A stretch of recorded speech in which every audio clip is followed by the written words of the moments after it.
Blue White Settlement ISD. I'm Miss McClain and I'm the counselor at Fine Arts Academy. I'm here today to talk to you about something that is difficult for kids and adults and pretty much everybody, and that's control and knowing what we can and can't control. We're in a situation right now that we don't really have a lot of control over, and maybe we're feeling scared or anxious, or maybe we're just bored being stuck in our homes. And all of that is understandable. And it's completely okay to feel those things or anything that you're feeling right now.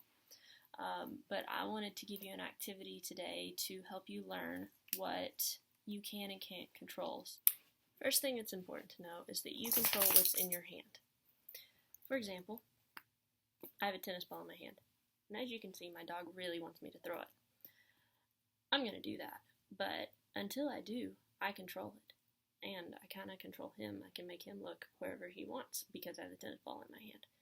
But as soon as I control it, as soon as I throw it, I don't have control of the tennis ball anymore. See? Watch. There he goes. It's not in my control, and he's taking it over someplace I don't really want him to take the tennis ball. But it was in my control until it wasn't in my hands anymore.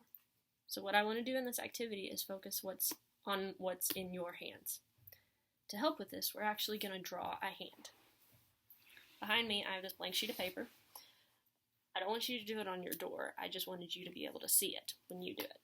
But what you're going to do is start by tracing your hand. I'm going to do this real fast, so it's not going to be super pretty.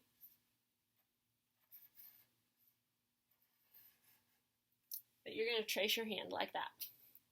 And then I like using different colors. You don't have to use different colors, but you can if you want to. In your hand, you're going to write, "In my control." And outside of your hand, you're going to write, "Out of my control." And so what I want you to do is I want you to think about things that are in your control and things that aren't in your control. And I want you to write things that are in your control inside your hand, and then things that are out of your control outside of your hand. So let's think about some things that are in our control. Maybe the words we use. Don't you think the words we use are in our control? What we say to other people and to ourselves? So I'm going to write that in my hand. Words we use.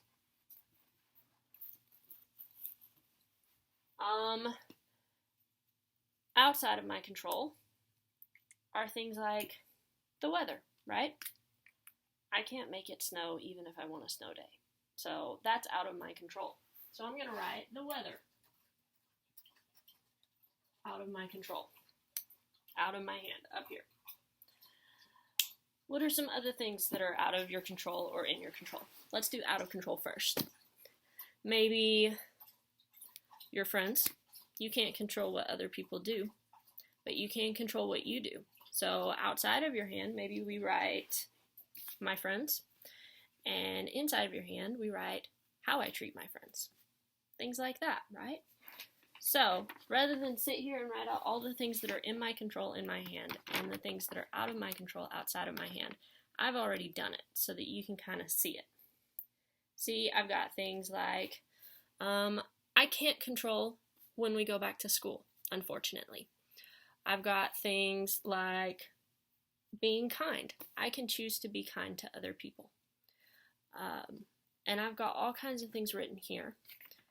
I want you to focus on the things that are in your control and out of your control for this activity and do it yourself.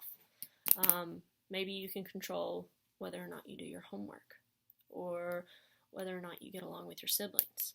And maybe you can't control what your siblings do, but you can control how you treat them.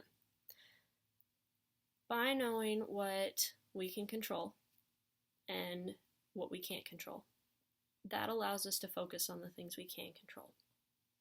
As I said earlier, we're in kind of a weird situation right now where things aren't really in our control in a lot of ways. But by focusing on what's in our hand, it helps us to make good choices. It helps us to be good people. And sometimes it even helps with all those bad feelings that we're feeling, like fear and anxiety and things like that. Maybe it even helps with boredom, because we can control whether or not we do our homework. And we aren't bored when we do our homework, right?